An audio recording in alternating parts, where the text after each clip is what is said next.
अस्सलाम वालेकुम दोस्तों, कैसे हैं आप सब। उम्मीद करता हूँ सब ठीक ठाक होंगे, खैरियत से होंगे। एक दफ़ा फिर से अनटोल्ड प्रोग्रामिंग में आपका वेलकम करता हूँ। दोस्तों, मैं 2 दिन वीडियो नहीं बना पाया। उसकी वजह ये थी कि मेरे एक अज़ीज़ की मैरिज सेरेमनी थी, तो मैं वहाँ पे बिज़ी था, तो मैं वीडियो नहीं बना पाया। तो इंशाल्लाह अब से रेगुलर वीडियो बनाऊँगा आपके लिए। आपसे भी एक रिक्वेस्ट है कि अगर आपको मेरी वीडियो अच्छी लगती है तो मेरे चैनल को सब्सक्राइब करें, लाइक करें और कमेंट में अपना फ़ीडबैक लाजमी करें। और कमेंट में अगर आपका कोई क्वेश्चन है तो वो लाजमी पूछा करें। तो आइए ज़रा लेक्चर की तरफ चलते हैं। तो हमने सी प्लस प्लस और जावा का कोर्स स्टार्ट किया हुआ था। जावा का हमने एक ही लेक्चर लिया था, लेकिन ये जो लेक्चर है ये सी प्लस प्लस वालों के लिए है। अच्छा, यहाँ पे एक बात क्लियर कर दूँ कि मैं अभी कॉन्सेप्ट्स पे बात कर रहा हूँ, तो यही कॉन्सेप्ट्स जावा के भी हैं कुछ हद तक। यानी कि जहाँ पे मैं एक जगह आएगी जहाँ पे मैं आपको बता दूंगा कि जी अब यहाँ से आगे सी प्लस प्लस के कॉन्सेप्ट हैं, जावा के लिए नहीं है। लेकिन अब तक आपने सी प्लस प्लस के भी जितने कॉन्सेप्ट पढ़े हैं वो जावा के लिए भी वही हैं। तो मैं आपको बता दूंगा। बाकी आज का जो लेक्चर है सी प्लस प्लस वालों के लिए है, जावा वालों के लिए भी है, लेकिन मैंने बात क्लियर कर दी आगे। तो आज का जो हमने पीछे प्रोग्राम डेवलपमेंट प्रोसेस के बारे में पढ़ा था, यानी SDLC system development life cycle के। लेकिन आज का जो लेक्चर है वो प्रोग्रामिंग लैंग्वेजेस के ऊपर है कि आखिर प्रोग्रामिंग लैंग्वेजेस क्या चीज़ें होती हैं। तो आइए बात करते हैं प्रोग्रामिंग लैंग्वेजेस की। प्रोग्रामिंग लैंग्वेजेस की बात करें तो आज के दौर में कई तरह की लैंग्वेजेस आ चुकी हैं। जिस तरह आप सी प्लस प्लस और जावा पढ़ रहे हैं, इसके अलावा और भी कई लैंग्वेजेस हैं। प्रोग्रामिंग पर हम बात कर चुके थे, लेकिन आज का जो टॉपिक है वो प्रोग्रामिंग लैंग्वेज है। तो अगर कोई पूछे कि व्हाट इज़ प्रोग्रामिंग लैंग्वेज, तो यही है कि कुछ सेट ऑफ वर्ड्स हैं, कुछ सिंबल्स हैं जिनको मिलाकर हम प्रोग्राम को राइट करते हैं। अगर सिंपल डेफिनेशन इसकी मैं कहूँ तो set of words and symbols use to write the program is called programming languages. अब यहाँ पे एक बात आपको क्लियर करूँगे। आप प्रोग्रामिंग लैंग्वेज को इस तरह समझे कि ये यूज़र और कंप्यूटर के दरमियान एक मीडियम है जिसने यूज़र को कंप्यूटर के साथ इंटरेक्ट करवाना है। अब प्रोग्रामिंग लैंग्वेजेस के कुछ रूल्स होते हैं जिनको आप फॉलो कर कर प्रोग्राम को राइट कर सकते हैं। अगर आप उनको फॉलो नहीं करते तो आप कभी भी एक प्रोग्राम राइट नहीं कर सकते। इसके अंदर कीवर्ड्स होते हैं, कुछ सिंबल्स होते हैं। तो बेसिकली आज के दौर में कई प्रोग्रामिंग लैंग्वेजेस अवेलेबल हैं, जिस किसी को भी एक को पिक कर लें और उससे कोई भी प्रोग्राम राइट कर लें। लेकिन बेहतर है कि आप प्रोग्राम की नेचर के हवाले से ही प्रोग्रामिंग लैंग्वेज को सिलेक्ट करें। तो प्रोग्रामिंग लैंग्वेजेस को दो हिस्सों में कैटेगराइज किया गया है, यानी इसकी दो टाइप्स हैं। उन टाइप्स पे बात करते हैं। पहली टाइप है लो लेवल लैंग्वेजेस और दूसरी टाइप है हाई लेवल लैंग्वेजेस। पहले हम लो लेवल लैंग्वेजेस पे बात करते हैं कि आखिर ये लो लेवल लैंग्वेजेस कौन सी हैं। तो लो लेवल लैंग्वेजेस की बात करें तो ऐसी लैंग्वेजेस जो कंप्यूटर हार्डवेयर के करीब और ह्यूमन यानी इंसान से बहुत दूर हैं, उनको हम लो लेवल लैंग्वेजेस बोलते हैं। अब इस बात का क्या मतलब है कि कंप्यूटर के हार्डवेयर के करीब और इंसान से दूर है। इस बात का दोस्तों ये मतलब है कि कंप्यूटर उन लैंग्वेजेस को डायरेक्टली अंडरस्टैंड करता है। उसे किसी भी कंपाइलर की ज़रूरत नहीं पड़ती इसे ट्रांसलेट करने के लिए। उसे खुद ही समझ आ जाता है कि ये क्या चीज़ लिखी हुई है। क्योंकि दोस्तों आपको पता है कि कंप्यूटर बाइनरी फॉर्म में वर्क करता है, 0 1 0 में। कोई अगर किसी ने डिस्क्रीट मैथमेटिक्स पढ़ा है तो उसे ये बड़ी इजीली समझ आ जाएगा कि बाइनरी फॉर्म कौन सी फॉर्म होती है। अब लो लेवल लैंग्वेजेस में भी दो टाइप्स हैं आगे। दोस्तों एक बात क्लियर कर दूं, जो लो लेवल लैंग्वेजेस हैं इनमें कोड करने के लिए हार्डवेयर का डीप नॉलेज होना चाहिए। अगर किसी को हार्डवेयर के बारे में कुछ नहीं पता तो वो इसमें कभी भी कोड नहीं कर सकता। अब लो लेवल लैंग्वेजेस को अब लो लेवल लैंग्वेजेस की दो टाइप्स हैं। उनमें पहली टाइप है मशीन लैंग्वेज और दूसरी टाइप है असेंबली लैंग्वेज। ये दोनों लो लेवल लैंग्वेजेस हैं। मशीन लैंग्वेज की बात करते हैं तो मशीन लैंग्वेज बेसिकली एक ऐसी लैंग्वेज है जिसमें इंस्ट्रक्शन जो है हम बाइनरी फॉर्म में लिखते हैं, यानी 0 1 की फॉर्म में लिखते हैं। आप मशीन लैंग्वेज में अगर कोड करना चाहते हैं तो आपको हार्डवेयर का डीप नॉलेज रिक्वायर्ड है। और ये पहली लैंग्वेज है जो कि कंप्यूटर को डायरेक्टली अंडरस्टैंड है। इसके अलावा कोई भी ऐसी लैंग्वेज नहीं जो कंप्यूटर डायरेक्टली अंडरस्टैंड करता हो, क्योंकि ये कंप्यूटर की अपनी लैंग्वेज है यार। बाइनरी फॉर्म में कंप्यूटर वर्क करता है तो जाहिर है कंप्यूटर इसे ईज़िली अंडरस्टैंड कर लेगा। अब यहाँ पे एक और बात कि हर डिवाइस की, हर कंप्यूटर की अपनी एक मशीन लैंग्वेज होती है। यानी अगर एक मेरा सिस्टम है और एक किसी दूसरे भाई का सिस्टम है तो उसकी अपनी जो वो मशीन लैंग्वेज है और मेरी डिवाइस की अपनी मशीन लैंग्वेज है। तो ये बात, ये पॉइंट है, ये बात अक्सर इंटरव्यूज़ में भी पूछी जाती है कि जो मशीन लैंग्वेज है वो मशीन इंडिपेंडेंट है, मशीन डिपेंडेंट है, सॉरी, मशीन इंडिपेंडेंट है, मशीन डिपेंडेंट है। यानी कि मशीन के हिसाब से वेरी करती है कि उस मशीन की कोई और होगी, इस मशीन की कोई और होगी। तो ये थी मशीन लैंग्वेज। तो आगे जो लैंग्वेज है दूसरी, वो असेंबली लैंग्वेज, जो कि इसी का ही पार्ट है।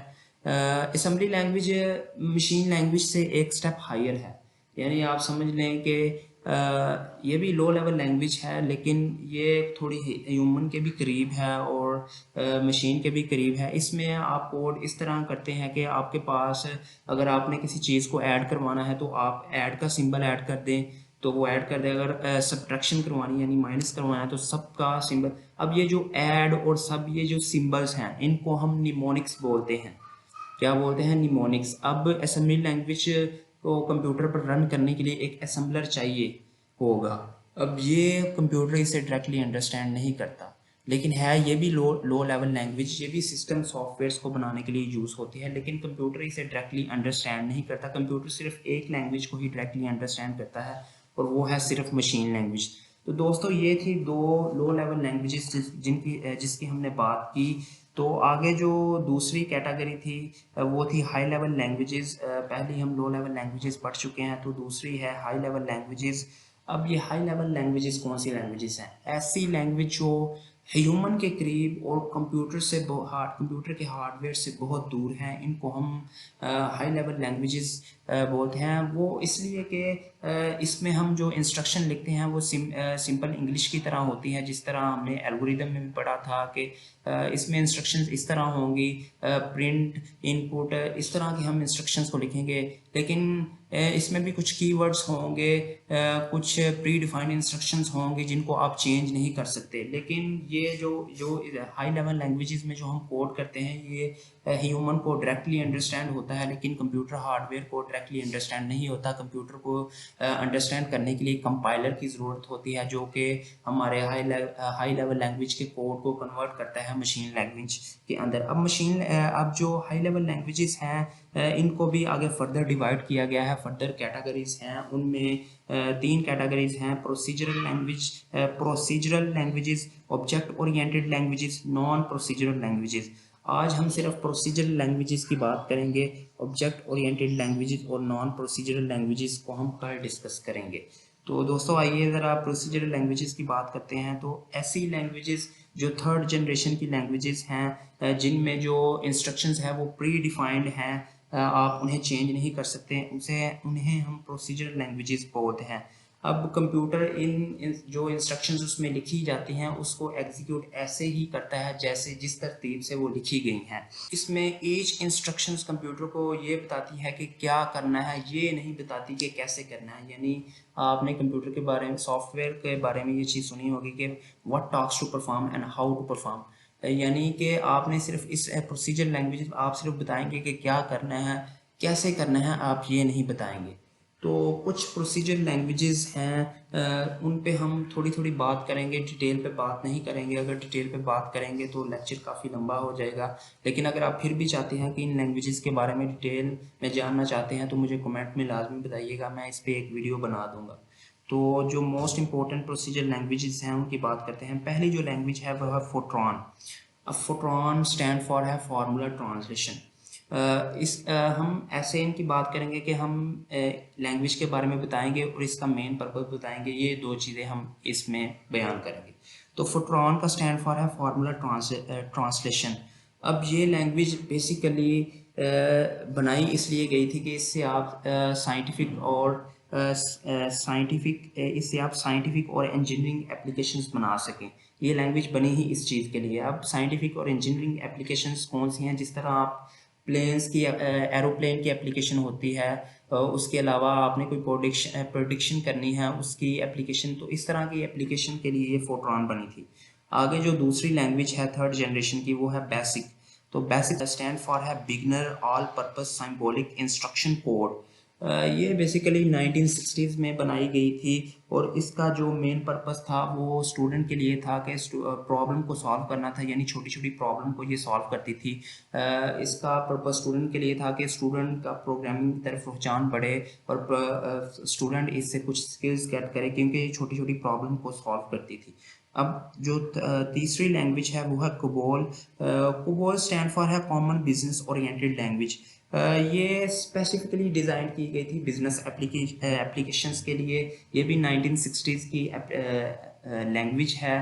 तो बिजनेस एप्लीकेशन आपको पता ही है, जिस तरह आज ई कॉमर्स की चल रही हैं, आज तो एडवांस लैंग्वेजेस आ चुकी हैं हमको बनाने के लिए। तो बिजनेस एप्लीकेशन के लिए ये लैंग्वेज बनाएगी। आगे जो चौथी लैंग्वेज है थर्ड जनरेशन की, वो है पास्कल। अब पास्कल में इन दोनों का निचोड़ था, बेसिक और जो दूसरी जिसकी हमने अभी बात की है कोबोल। बेसिक और कोबोल का दोनों का निचोड़ पास्कल के अंदर है, यानी ये दोनों साइंटिफिक और बिजनेस एप्लीकेशंस के लिए यूज़ की जाती थी। अब इसका जो नेम था वो एक साइंटिस्ट के नाम से है जो कि मैथमेटिशियन था पास्कल। तो ये लैंग्वेज उसी की बनाई हुई है। जो पांचवी जो लैंग्वेज है थर्ड जन, वो है सी लैंग्वेज, जो कि मोस्ट पॉपुलर लैंग्वेज है। यानी लोगों को सी लैंग्वेज से, जो बिगिनर होते हैं वो सी लैंग्वेज से सीखना शुरू करते हैं। ये लैंग्वेज डेनिस रिची ने बेल लेबोरेटरीज में 1972 में बनाई थी। तो ये थी कुछ प्रोसीजर लैंग्वेजेस जिनकी हमने बात की। अगर दोस्तों आपको इनके बारे में ज़्यादा जानना है तो मुझे कमेंट में लाजमी बताइएगा। तो आपसे फिर एक छोटी सी रिक्वेस्ट करता हूँ कि अगर आपको मेरी वीडियो पसंद आई हो तो मेरे चैनल को सब्सक्राइब कर दें, लाइक कर दें, और कमेंट में अगर आपको कोई सवाल करना है तो वो लाजमी पूछिएगा। तो आज का जो लेक्चर हम यहाँ तक ही पढ़ेंगे। नेक्स्ट हम ऑब्जेक्ट ओरिएंटेड लैंग्वेजेस और नॉन प्रोसीजर लैंग्वेजेस की बात करेंगे, उन पे डिटेल डिस्कस करेंगे। तो अब तक के लिए इतना ही।